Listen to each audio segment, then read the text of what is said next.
انبیاء کے بعد جو سب سے افضل ہستی ہے اس کو پسندیدہ 3 چیزیں کیا کیا ہیں؟ ایک چیز النظر الی وجہ رسول اللہ، سبحان اللہ سبحان اللہ۔ اور یہ نبی صلی اللہ علیہ وسلم نے بیان فرما رہے ہیں کہ یا رسول اللہ صلی اللہ علیہ وسلم آپ کے چہرے انور کو دیکھنا یہ مجھے سب سے زیادہ پسند ہے، سبحان اللہ سبحان اللہ۔ اور آپ پر مال کو نثار کرنا یہ سب سے زیادہ پسند ہے، اور پھر ایک روایت میں یہ ہے کہ آپ کی معیت میں رہنا مجھے سب سے زیادہ پسند ہے۔ اور یہ کیسی یہ تینوں آرزویں التجائیں پوری ہوئیں کہ ظاہری حیات مبارکہ بھی ساتھ۔ اور اب میں سوچتا ہوں، میں دن کو بھی سوچ رہا تھا کہ یہ جو روایت ہے کہ نبی صلی اللہ علیہ وسلم کے دربار میں 70,000 فرشتے صبح حاضر ہوتے ہیں اور 70,000 شام کو حاضر ہوتے ہیں، تو جو ایک مرتبہ آتا ہے قیامت تک وہ دوبارہ اس کی باری نہیں آئے گی۔ تو اسی مزار اقدس میں سیدنا صدیق اکبر بھی ہیں اور فاروق اعظم بھی ہیں، اور آپ کو یہ پتہ ہے کہ جہاں سے کسی انسان کا خمیر اٹھایا جاتا ہے وہی مدفن ہوتا ہے، تو اللہ کو سیدنا صدیق اکبر رضی اللہ تعالیٰ عنہ اور فاروق اعظم رضی اللہ تعالیٰ عنہ سے محبت ہے کہ وہاں سے خمیر جہاں نبی صلی اللہ علیہ وسلم کے ساتھ ہی، اور آج وہ لوگ جو کہ ان پر طنز کرتے ہیں، لیکن میں ایسی دنیا میں دیکھی ہے وہاں جا کر منہ ادھر کر لیتے ہیں، جب کہا جاتا ہے سیدنا صدیق اکبر رضی اللہ عنہ کو سلام پیش کریں، فاروق اعظم رضی اللہ عنہ کو سلام پیش کریں، تو ان کو تکلیف ہوتی ہے۔ حضرت عبداللہ مغربی رحمۃ اللہ تعالیٰ جام صاحب کو خطاب سنائیں گے آخری بات۔ آپ فرماتے ہیں میں مکہ مکرمہ میں گیا، وہاں میں نے ایک شخص دیکھا، بڑا عجیب شخص تھا کہ اس کو پیاس نہیں لگتی تھی، بالکل پیاس نہیں لگتی تھی، باقی لوگ پانی پئیں، گرمی کا موسم، بالکل پیاس نہ لگے۔ ہم نے اس سے پوچھا کیا بات ہے کہ تجھے پیاس نہیں لگتی ہے؟ اس نے کہا جی بس مسئلہ یہ پانی نہیں پیتا ہوں، مجھے پیاس نہیں لگتی، اس کی وجہ یہ کہ شوق سے کبھی پانی پیتا ہوں مجھے پیاس لگتی ہی نہیں ہے۔ وجہ کیا ہے تجھے پیاس کیوں نہیں لگتی؟ اس نے کہا جی آپ اللہ کے نیک بندے ہیں، راز کی بات آپ کو بتاتا ہوں، میں پہلے ان لوگوں میں تھا جو صحابہ کرام کو برا کہتا تھا، جو صحابہ کرام کو گالیاں نکالتا تھا۔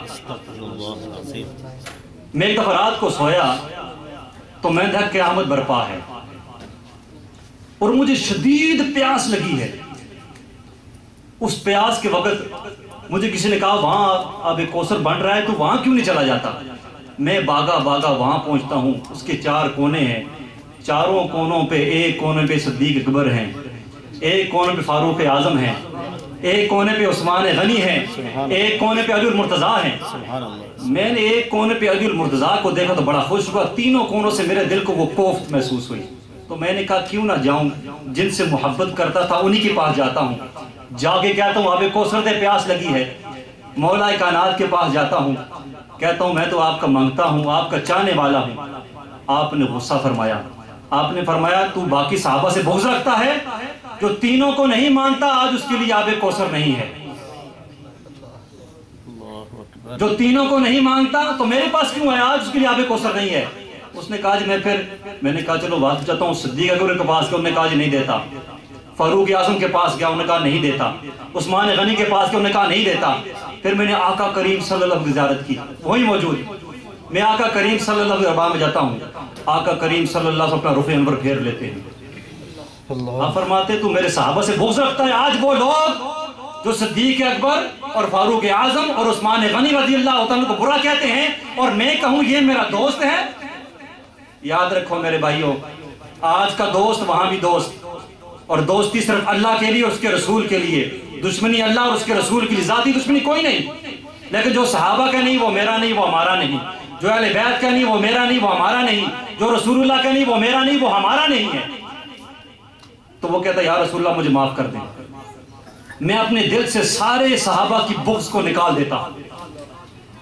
تو وہ کہتا ہے خواب میں نبی صلی اللہ علیہ وسلم فرمایا توبہ کر، میں نے توبہ کی، اور نبی صلی اللہ علیہ وسلم خواب میں وہ مجھے آب کوثر کا جام دیا، وہ خواب میں نے پیا، جب میں جاگا وہ کا دن آج کا دن مجھے کبھی پھر پیاس نہیں لگی۔ سبحان اللہ سبحان اللہ۔ تو میرے بھائیوں کو آب کوثر چاہیے تو سب صحابہ سے پیار، ہمیں تو سارے صحابہ سے پیار ہے، انشاءاللہ 2 جہاں میں اپنا بیڑا پار ہے۔ ہم تو گھر والے بھی دار والے بھی مسجد والے ماننے والے، مینار اور ممبر مینار ماننے والے ہیں، آقا کریم صلی اللہ علیہ وآلہ وسلم کے ساتھ جس چیز کو نسبت ہوگی ہم سب کو الحمدللہ ادب و احترام سے ماننے والے ہیں الحمدللہ۔